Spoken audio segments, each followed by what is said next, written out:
អីចា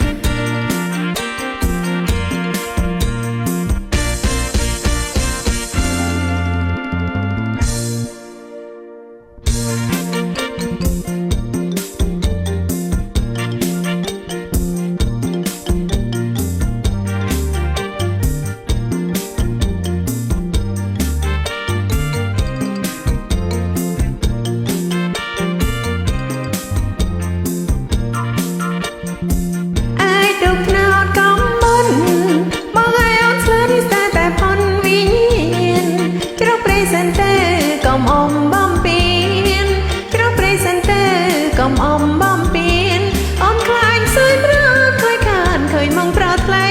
អូនខ្លាញ់សើយព្រឿនខ្លាយខានឃើញមកប្រើថ្លៃ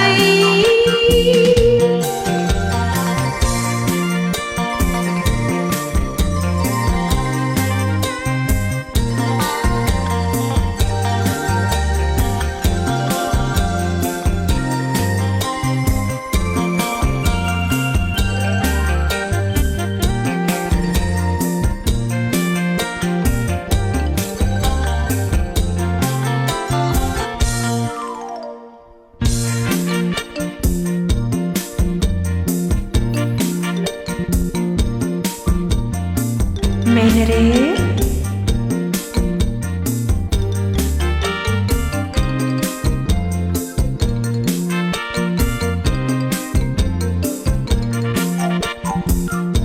ចាំរៀងព្រៃត្រា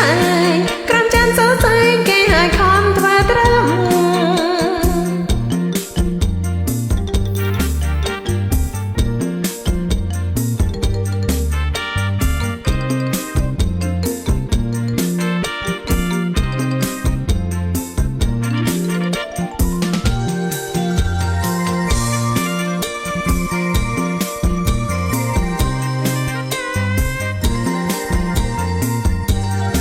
សុខចិត្តអ៊ំនឹងដៃមែនទេរៀ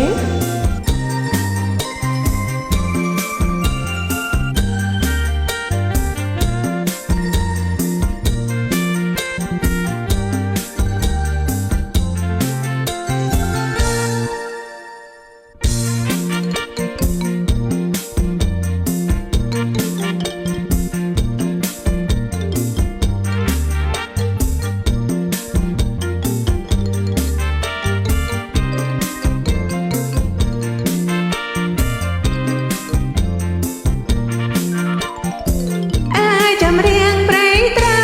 យក្រំចាំសរសៃគេឲ្យខំធ្វើត្រឹម